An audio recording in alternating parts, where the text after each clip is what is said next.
इस शांत समय में अंधकार को भेद रो रही क्यों हो। कोकिल बोलो तो चुपचाप मधुर विद्रोह बीज इस भांति बो रही क्यों हो। कोकिल बोलो तो। कवि कोयल से कहता है कि हे कोयल, तुम मुझे अपने मुख से बोलकर स्पष्ट करो कि तुम इस शांत समय में, जब किसी तरह की कोई हलचल नहीं है, आवागमन नहीं है, तुम इस शांत समय में रात्रि में सारे अंधकार को बेंधते हुए यानी चीरते हुए इस तरह रुदन क्यों कर रही हो। इस तरह तुमने क्रंदन क्यों मचा रखा है। तुम्हें क्या दुख है। तुम अपनी वेदनामयी मधुर आवाज़ से हमारे हृदय में मधुर विद्रोह के बीज क्यों पैदा कर रही हो। कोकिल बोलो तो। कवि को जो कोयल का स्वर है वह क्रांतिकारी प्रेरणा देने वाला लग रहा है। कवि को ऐसा लग रहा है कि अंग्रेज़ी जो सरकार है उसके प्रति जो कोयल है वो विद्रोह के बीज हमारे हृदय में पैदा कर रही है कि तुम लोगों को इसके विरुद्ध जो है वो संघर्ष करना है, अत्याचारों के प्रति लड़ना है।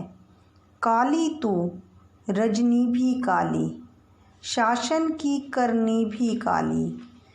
कवि कहता है कि कोयल तेरा रंग काला है, रजनी भी काली, और यह रात भी गहरी काली है।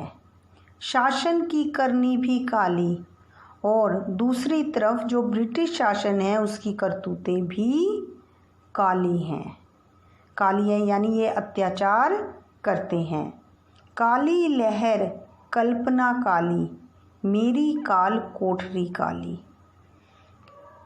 जेल में रहते हुए लेखक कहते हैं, मेरे मन में कई प्रकार की भयंकर कल्पनाएं और भावनाओं की काली तरंगें उठ रही हैं।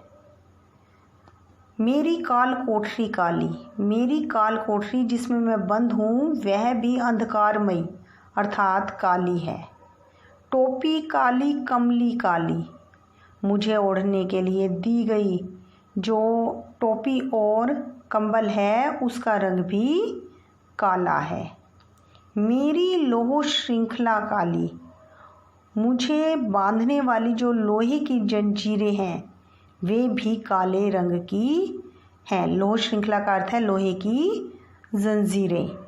पहरे की हूँ कृति की बेयाली, तिस पर है गाली ए आली। कवि कोयल से कहता है कि पहरे की हुंकृति, हुंकृति यानी हुंकार, आवाज़, जो काला और अंधकारपूर्ण अन्यायपूर्ण वातावरण फैला हुआ है उसमें जो पहरेदार की हुंकार है, आवाज़ है, कहते हैं ना जागते रहो, वह भी मुझे सरपणी के समान डसने वाली लगती है।